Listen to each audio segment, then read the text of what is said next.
A massive heat dome has been spreading across much of the United States with temperatures reaching historic highs. But it's not an isolated spike. In recent weeks, the country has grappled with a series of extreme weather events. Rogin has more for our periodic series, Tipping Point. John, this heat is not just notable for nearly unprecedented early spring temperatures, but also for the amount of ground it's covering.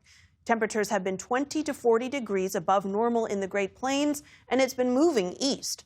Some cities are already seeing record-breaking streaks, and the heat is expected to last into early April. That's because a high-pressure system is acting like a lid, trapping hot air underneath and allowing temperatures to rise day by day. The Southwest registered triple digits, with temperatures reaching 101 degrees in New Mexico. Kansas also set a March record with 102 degrees twice in 4 days.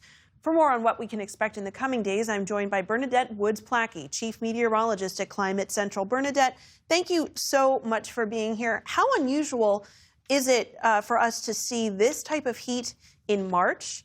And has this ever happened before? This is wildly unusual. And no, it has not happened to this level before. I do think people are used to seeing temperatures spike 100 degrees in Phoenix and Las Vegas, but that's usually May, June, July. It's not in March. And how far has this heat spread in the country so far, and what can we expect in the coming days? Sure. So there's a lot of ways to put together these numbers, and any way you look at them, they are breaking records like we've never seen before. One is we broke an all-time temperature record for March for the country. We also have had multiple states break their all-time March temperature record. We've seen hundreds of records a day happen over this past week. And when you break down the balance of record highs to record lows, we took it back all the way to the beginning of the year because remember, there were some cold stretches. But since the beginning of the year, 85% of our records have been warm or hot records, and only 15% have been cold records. So there's a lot of coverage in that early season cold. It's nothing compared to what we're experiencing right now. So you mentioned we're seeing record heat, record cold, but why is it that we are seeing more record hot weather than cold? Well, that's because of climate change. Now, one is the weather pattern. It's extraordinary for this time of year. It looks more like a weather pattern we'd see in July. But that weather pattern alone, combined with the additional fossil fuel pollution we put into our atmosphere, is why we're breaking records to this level. And one way you can look at that, right, is we understand the greenhouse effect. This is science that goes back to the 1800s that really isn't challenged. And we can measure those greenhouse gases in the atmosphere, and we know we're putting more of those into our atmosphere from the burning of fossil fuels like oil, coal, and gas.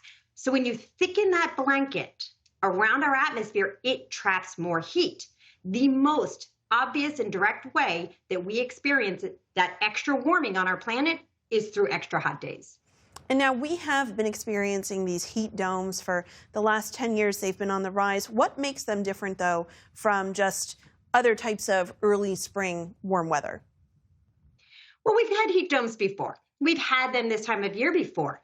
But what happens underneath those, when you add those extra greenhouse gases in the atmosphere, it allows our temperatures to go to levels we've never experienced. So that's the big difference right now, is that every time we're using the word unprecedented or record, and it feels like it's getting a little old to some people, but it's happening that frequently right now that we're pushing record highs to this level.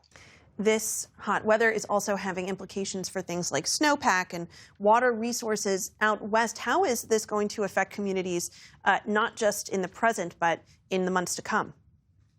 This is a really important part of this conversation because the West as a whole has been really low on its amount of snow this year. And you got to remember, that's water.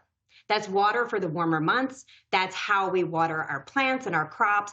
That's also our water resources. So on April 1st, this is a really big day out west where we take these measurements across many different areas in the mountains and get an assessment of where that snowpack is for the year as we head into these warmer months. We are so low. We're at record lows. And it really varies from state to state. But it's not only that it's record low.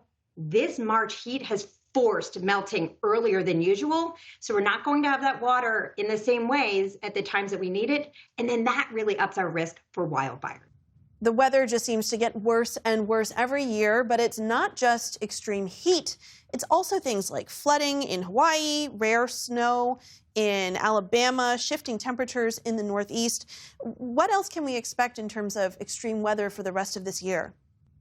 Well, it's interesting to look at this as a full pattern. One thing we do know is that we are shifting into what's called an El Nino year. And there has been discussions of this in the past and people have followed along. But what happens during El Nino years is we get this extra boost of heat in the water that translates into our atmosphere, and it usually pushes our temperatures overall for the planet higher. So that is one thing. And then that shifts our weather patterns a little bit more. But what we also know is that when you add more heat to this atmosphere, it's like a boiling pot of water, right? And so things get more turbulent. And when we have more rain events, when they do actually trigger, there's more precipitation for them to come down. And when we get these heat events, it pushes to higher levels. And that's what we're experiencing right now. And that will continue.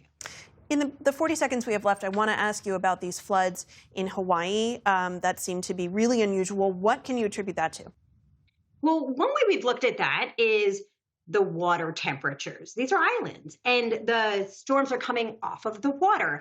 And the water around the islands right now is higher than usual. And there is a climate change fingerprint in that also.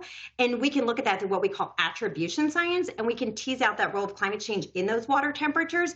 So it's adding more fuel and more moisture for these storms. So it's adding an extra little boost to the already wet pattern that was setting up. Bernadette Woods-Placky with Climate Central, thank you so much for joining us. Thanks for having me.